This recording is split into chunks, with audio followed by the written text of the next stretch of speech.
आगे बढ़ेंगे। वजीर-ए-आजम नरेंद्र मोदी ने यूपी के कानपुर में खिताब करते हुए कहा कि सरकार बहुत तेजी से तरक्की के काम कर रही है और 2022 से पहले तमाम लोगों के पास अपना घर होगा। साथ ही पुलवामा हमले का जिक्र करते हुए नरेंद्र मोदी ने अपोजिशन पर हमला बोला। उन्होंने कहा कि हिंदुस्तान में ऐसी बातें की जा रही हैं जो पाकिस्तान को पसंद आ रही है।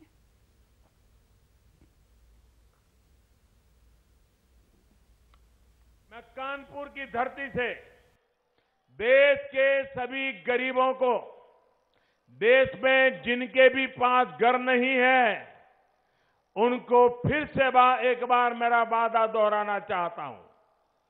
हमने 2014 में सरकार बनाने के बाद कहा था कि 2022 जब भारत की आजादी के 75 साल होंगे, तब तक हिंदुस्तान में कोई भी परिवार ऐसा नहीं होगा जिसके सर पे पक्की छत नहीं होगी।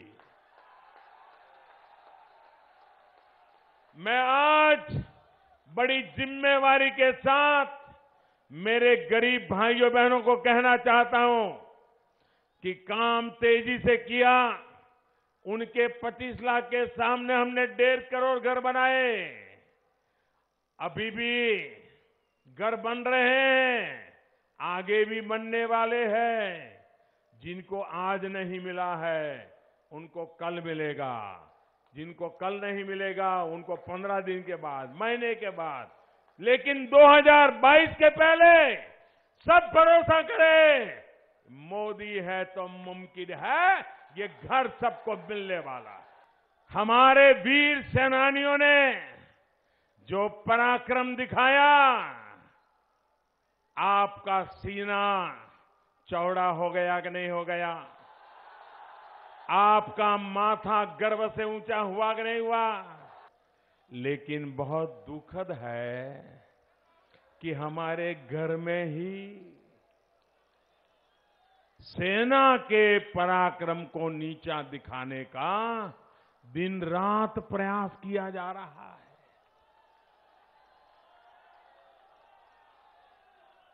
ऐसे लोगों को शर्म आनी चाहिए कि नहीं आनी चाहिए?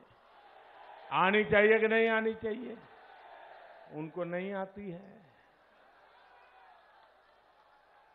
पाकिस्तान को जो अच्छा लगे, पाकिस्तान को जो पसंद आए, ऐसी बातें हिंदुस्तान में बैठे हुए लोग करें।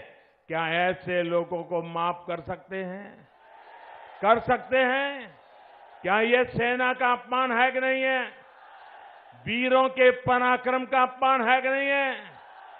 भाइयों बहनों, कुछ लोग जो काम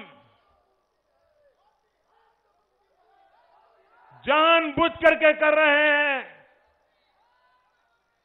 ये मैं गंभीर आरोप लगा रहा हूं, कानपुर की धरती से लगा रहा हूं।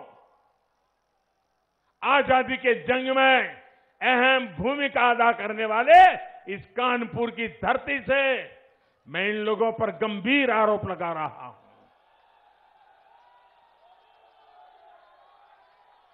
राजनीतिक स्वार्थ के लिए जिस प्रकार की बयानबाजी कर रहे हैं, जिस प्रकार की भाषा का प्रयोग कर रहे हैं, सरकार पर जिस प्रकार के गंदे आरोप लगा रहे हैं, इससे देश के दुश्मनों को ताकत मिल रही है।